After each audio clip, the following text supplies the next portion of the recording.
त्यांनी जो आपला बाम टाकलेला आहे हा मला वाटतं फुसकी बाम आहे. कुठे तिथले काही आमदार आणि येणाऱ्या काळात काही खासदार हे आपला अजित पवार साहेबाबरोबर आपला येण्याचे आपला खूप मोठ्या प्रमाणात आपला चान्स आहे. राष्ट्रवादी काँग्रेसचे भंडारा जिल्ह्यातील तुमसरचे आमदार राजूभाऊ कारेमोरे आहेत. राजूभाऊ, काय सांगाल? रोहित पवारांनी गौप्यस्फोट केलेला आहे. अजित पवार गटाचे 5 ते 6 आमदार शरद पवार गटात जात आहेत.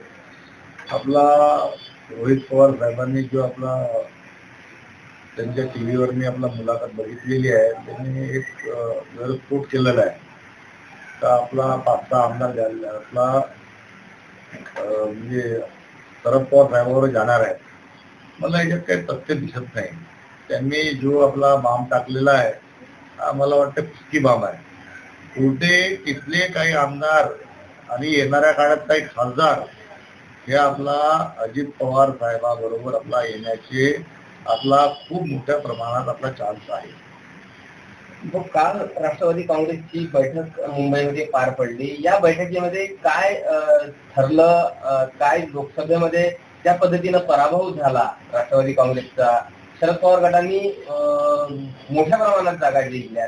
काय या बैठकीमध्ये निष्कर्ष निघाला? आगामी विधानसभेच्या निवडणुकीला कशा पद्धतीचं तोंड देण्याचं या बैठकीमध्ये काही ठरलेलं आहे का? परवाच्या दिवशी ट्रायडंट हॉटेलमध्ये राष्ट्रवादी काँग्रेस पक्षाची मीटिंग झालेली आहे. त्यात आपला सर्व गोष्टीचा आपला मंथन आपला चिंतन आणि मंथन करण्यात आलेलं आहे.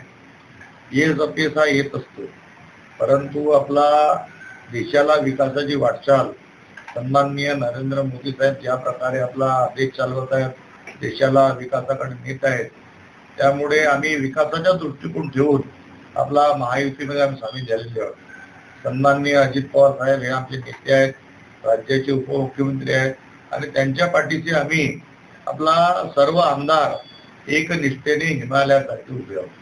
आम्ही एकही आमदार इथून आपला फुटणारा नाही आहे.